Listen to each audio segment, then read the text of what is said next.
और अपने आपके योग के माध्यम से जो हमें इतनी अच्छी जानकारियां दी उसके लिए आपका बहुत बहुत धन्यवाद।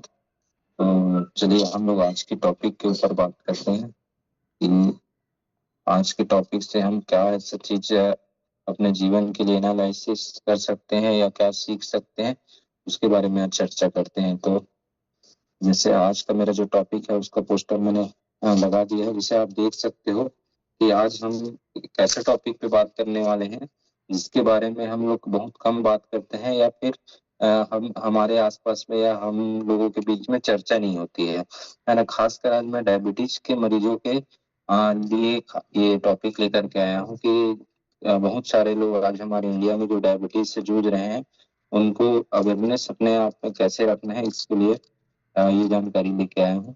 तो हमारा जो भारत है, भारत को डायबिटीज का कैपिटल ऑफ द वर्ल्ड कहा जाता है। आप सोचिए, भारत को डायबिटीज का capital of the world, ICMR के रिपोर्ट के अनुसार हमारे भारत में लगभग 100 मिलियन लोग अर्थात 100 करोड़ से भी अधिक लोग डायबिटीज के शिकार हो चुके हैं। 10 करोड़ से अधिक लोग डायबिटीज के शिकार हैं और उससे कहीं ज्यादा 14 से 16 करोड़ के आसपास प्री डायबिटिक हैं। डायबिटिक और प्री डायबिटिक के बारे में लगभग एक क्लास में मैंने बताया था, तो आप लोग समझ चुके होंगे। डायबिटीज अर्थात जिसको शुगर की परेशानी हो चुकी है या डायबिटीज की बीमारी हो चुकी है, और प्री डायबिटिक अर्थात वह कुछ समय में शुगर की बीमारी से ग्रसित होने वाला है। ऐसे लोगों को डायबिटिक और प्री डायबिटिक कहते हैं। तो हमारे भारत में बहुत भयावह स्थिति है। आप सोच सकते हैं कि पूरी दुनिया हमारे भारत को कैपिटल ऑफ द वर्ल्ड कह रहा है डायबिटीज के मामले में। तो डायबिटीज के मरीजों में कुछ अवेयरनेस होना बहुत जरूरी है। अच्छा, अगर आप मान के चले कि आप डायबिटीज के शिकार हो चुके हैं या प्री डायबिटिक हैं, तो उसके मैनेजमेंट के लिए आपको समझना जरूरी है और सीखना जरूरी है। तो जब तक आप सीखेंगे नहीं, जानेंगे नहीं कि कैसे हम उसको मैनेज करें, तो आप भटकते रहेंगे और डॉक्टरों के चक्कर लगाते रहेंगे और मेडिसिन आप लेते रहेंगे, है ना। तो उससे अच्छा ये है कि हम कुछ सीखें और समझें कि हम अपने डायबिटीज, अगर हमको डायबिटीज या प्री डायबिटीज की समस्या है तो हम उसको कैसे काउंटर करें और हम कैसे स्वस्थ रह सकें। तो डायबिटीज में आप देखते हैं कि जितना खतरनाक हाई शुगर होता है उतना ही खतरनाक लो शुगर होता है। अगर मान के चलिए कि आपका शुगर ज्यादा भी है तो भी परेशानी है और कम है तो भी परेशानी है। तो आपको ये चीज समझना होगा कि ज्यादा शुगर है तो उसको हम कैसे मेंटेन करें और कम शुगर है तो उसको कैसे मेंटेन करें। लेकिन क्या होता है, कई लोग जो शुगर से जूझते रहते हैं या डायबिटीज की प्रॉब्लम से जूझते रहते हैं, वो क्या सोचते हैं कि डायबिटीज जो है वो हमारे खाने से आता है ना। खाने के कारण हमारा डायबिटीज बढ़ता है करके वो क्या करते हैं, खाना को ही स्किप कर देते हैं, अर्थात एक या दो टाइम का खाना खाते ही नहीं है, बहुत कम खाना खाते हैं, जिसकी वजह से उनको बहुत सारे नुकसान हो सकते हैं या प्रॉब्लम से वह जूझ सकते हैं, है ना। अगर आप वह खाना भी नहीं खाएगा तो लो शुगर भी हो सकता है। तो इस तरह की जो परेशानियां हैं, है ना, उससे बचने के लिए आपको क्या करना होगा, आपको सबसे पहले उसकी भयावह स्थिति से मैं परिचित करा देता हूँ कि अगर आप डायबिटीज के मरीज हैं, अगर खाना स्किप करते हैं तो आपको क्या क्या नुकसान होते हैं। सबसे पहले तो आपका ब्लड शुगर लेवल में गिरावट आ जाएगा, है ना। ब्लड शुगर लेवल में गिरावट होगा अर्थात आप हाइपोग्लाइसेमिया हो सकता है आपको, जिसे मेडिकल भाषा में हाइपोग्लाइसेमिया कहा जाता है, अर्थात शुगर लेवल का डाउन होना। मान के चलिए आप शुगर की दवा खाते हैं व खाना नहीं खाते हैं तो ब्लड शुगर तेजी से गिर जाएगा। आपने डॉक्टर के प्रिस्क्रिप्शन के अनुसार आपने मेडिसिन ले लिया, आजकल जो डायबिटीज के लिए जो मेडिसिन देते हैं उसको ले लिया, और आप खाना भी नहीं खाया, आपने खाना स्किप कर दिया, तो आपका ब्लड शुगर एकदम तेजी से गिरने लग जाएगा। क्योंकि जो आप मेडिसिन आप खाए थे वो तो आपका काम कर लिया आपके शरीर में, लेकिन आपने अपना काम नहीं किया, आपने भोजन अपने शरीर को नहीं दिया, जिसकी वजह से क्या होगा कि आपका ब्लड शुगर तेजी से गिर जाएगा। तो अगर आप अगर मान के चलिए डायबिटीज में अगर आपको जो आपका डाइट प्लान बताया गया है किसी भी जिसको भी आप दिखाते हैं, तो उसको आपको जरूर पालन करना चाहिए, उसको इग्नोर नहीं करना चाहिए। और इसके लक्षण क्या क्या होते हैं, जैसे आपका शुगर अगर लो हो जाता है तो चक्कर आएगा, आपको कमजोरी होगी, है ना, पसीना आने लगेगा, हाथ पैर कांपना, बेहोशी भी हो सकता है ना। तो इस तरह की समस्याएं आपको लक्षण में दिखाई दे सकते हैं ब्लड शुगर तेजी से अगर गिर रहा है तो, है ना। तो आप समझ गए होंगे कि अगर आप मेडिसिन ले रहे हैं या इंसुलिन ले रहे हैं और खाना स्किप कर देते हैं तो आपको कितनी परेशानियां हो सकती है। दूसरा परेशानी है आपका ब्लड शुगर बहुत अधिक बढ़ भी सकता है। देखिए, अभी पहले हमने कम होने की बात की, दूसरा हमने बढ़ने की बात कर रहे हैं। तो क्या होता है कि अब हम जब खाना स्किप कर देते हैं तो हमारा जो लीवर है उसको लगने लग जाता है कि ये मेरे शरीर को तो चलाने के लिए शुगर की आवश्यकता है। तो हमारा लीवर, अगर आप खाना भी नहीं खाएंगे तो आपका जो लीवर है वो ग्लूकागोन नामक पदार्थ बनाना चालू कर देता है जो शुगर लेवल को आपका बढ़ा देता है। और जैसे ही आप खाना स्किप करके फिर सेकंड टाइम में खाना खाएंगे तो वो ग्लूकागोन तो बढ़ा ही बढ़ा होगा, साथ ही साथ आप जो खाना खाएंगे वो भी एडेड हो जाएगा उसमें। तो एड होगा तो आपका ब्लड शुगर बहुत ज्यादा बढ़ सकता है, जिसे हम लोग मेडिकल भाषा में हाइपरग्लिसेमिया भी कहते हैं। तो इस तरह की परेशानी हो सकती है। तो सोचिए, अगर आप डायबिटीज के मरीज हैं और खाना स्किप कर देते हैं तो आपका शुगर लेवल डाउन भी हो सकता है और शुगर लेवल बढ़ भी सकता है ना। तो इससे बहुत बड़ी भयावह स्थिति भी उत्पन्न हो सकती है। तो इससे बचने के लिए हमें इसके बारे में जानना जरूरी है। ब्लड शुगर बहुत अधिक अगर बढ़ जा रहा है तो आपको कैसे सिम्टम दिखाई देंगे, लक्षण कैसे दिखाई देंगे। तो पहला है आपके शरीर को भूख समझकर लीवर ग्लूकागोन बनाने लग देगा, है ना। ये तो खैर आपको दिखाई नहीं देगा, लेकिन आप ये समझ सकते हैं कि आपको भूख बहुत ज्यादा लगने लग जाएगी।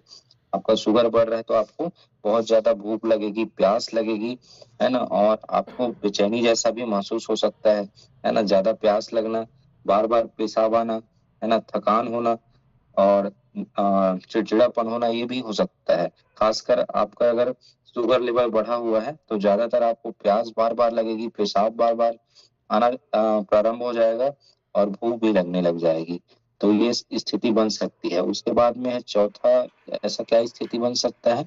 तो जो है चौथा है, तीसरा है आपका शरीर का संतुलन का बिगड़ जाना।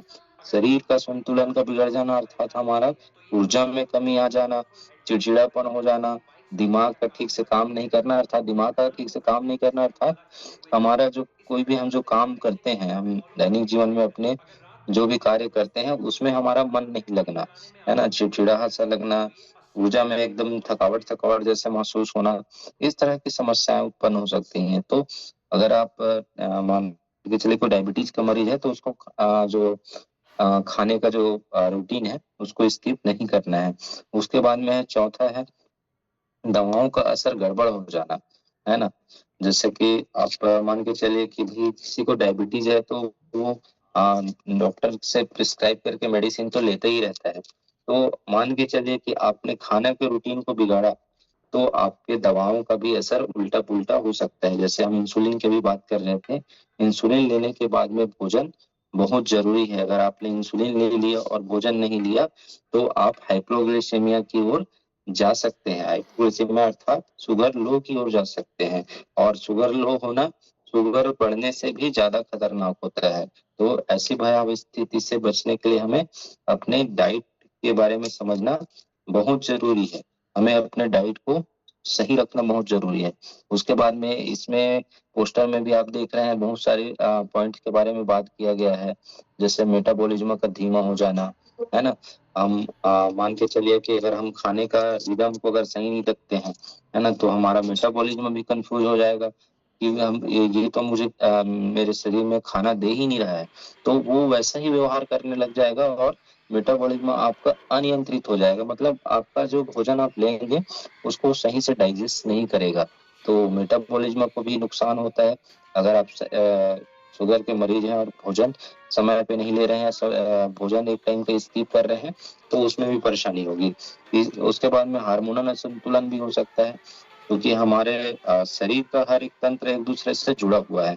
तो हमारा हार्मोन असंतुलन अर्थात हमारा, जैसे कि आपने इंसुलिन भी एक हार्मोन्स होता है जो पैंक्रियाज के द्वारा रिलीज किया जाता है। तो इंसुलिन रेजिस्टेंट जैसी भी समस्या अगर आप लगातार अनियमितता करते रहेंगे तो इंसुलिन रेजिस्टेंट जैसी समस्या भी हो सकती है, जिसकी वजह से आपका ब्लड शुगर और ज्यादा बढ़ने की स्थिति में आ सकता है अगर आप भोजन स्किप करते हैं तो। लंबे समय तक जटिलताएं भी बढ़ने लगती हैं, अर्थात आपके शरीर में लंबे समय तक बीमारियों का कब्जा रहेगा। और डायबिटीज के बाद अगर आपका डायबिटीज कंट्रोल नहीं होते रहेगा तो और भी कई सारी बीमारियों को वह आमद देने वाला है, तो इसके बारे में भी बताया गया है। उसके बाद में है आपको आ, उतार चढ़ाव आपके ब्लड शुगर में भी होते रहेगा।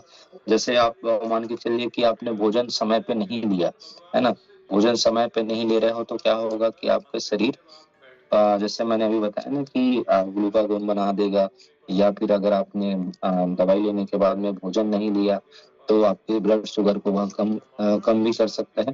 तो ऐसी अनियमितता आपके लाइफ स्टाइल में आ सकती है, मतलब एकदम से तो नहीं आएगा, लेकिन अगर लगातार आपने ऐसे खाने स्किप करने वाला जैसे काम किया तो आपके उसमें बहुत ज्यादा इफेक्ट डाल सकता है। तो उससे भी आप बचने के लिए आपके डाइट प्लान को सही रखें। तो आप ये तो हो गया कि आपको खाना स्किप नहीं करना है, या उसकी जो भयावता है आप खाना को स्किप कर रहे हैं उसकी भयावता के बारे में है। अगर डायबिटीज के कोई मरीज है और खाना आप स्किप कर रहे हैं तो उसकी भयावता इससे हम लोग, मतलब मैं बता रहा हूँ।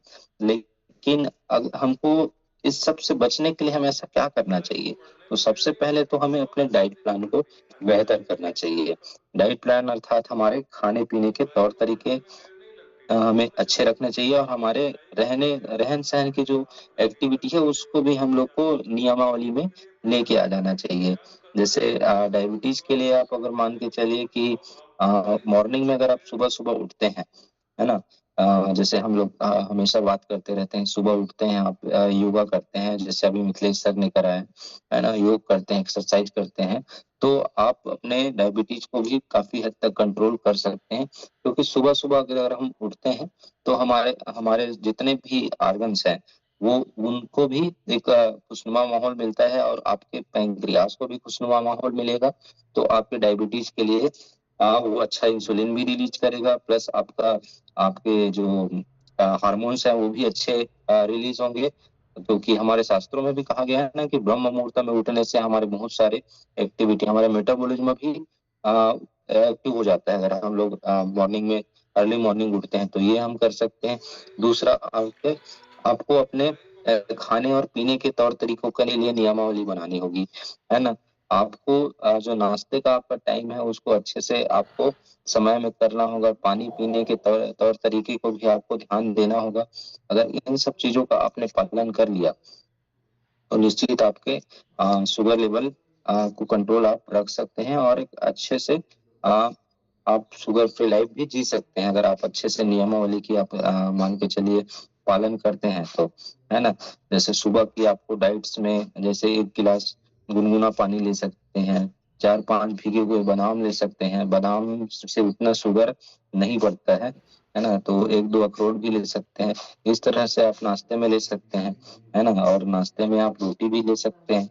मतलब आपको जो आपके जो जिनसे आप लगातार जांच कराते हैं उनके प्रिस्क्रिप्शन के अनुसार भी आप अपने डाइट का प्लान कर सकते हैं, है ना। आपके मान के चलिए कि ये डायबिटीज की जो बीमारी है उसमें आपके खाने पीने का बहुत बड़ा रोल होता है ना।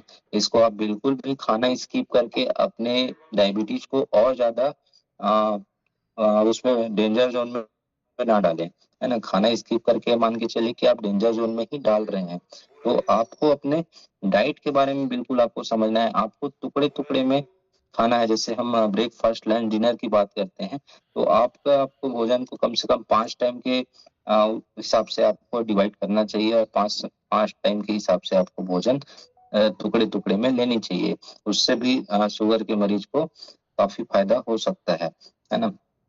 और और बहुत सारी जो चीजें हैं, जैसे आपको ग्लाइसेमिक इंडेक्स के बारे में थोड़ा बहुत जानना जरूरी है कि कौन से खाने में हमको ग्लाइसेमिक इंडेक्स से ज्यादा होता है, वो हमारे शरीर के लिए कितना नुकसान कर सकता है ना। ग्लाइसेमिक इंडेक्स ग्लाइसेमिक लोड के बारे में भी अगर हम थोड़ा थोड़ा जानकारी रखें कि कौन से पदार्थ को खाने से या कौन से खाने को खाने से हमें कितना हमारा ग्लाइसेमिक इंडेक्स उसमें होता है और कितना हमको उससे ग्लाइसेमिक इंडेक्स बढ़ेगा और हमारे ब्लड शुगर को कितना इंक्रीज करेगा। इसके बारे में अगर हम थोड़ा थोड़ा जानकारी रखते हैं, खानों के बारे में सही जानकारी रखते हैं, जो हम डेली दिनचर्या में जो भोजन लेते रहते हैं, उन भोजन की भी अगर सही जानकारी रखते हैं तो निश्चित हम अपने डायबिटीज को भी हरा सकते हैं और हम डायबिटीज फ्री लाइफ भी जी सकते हैं।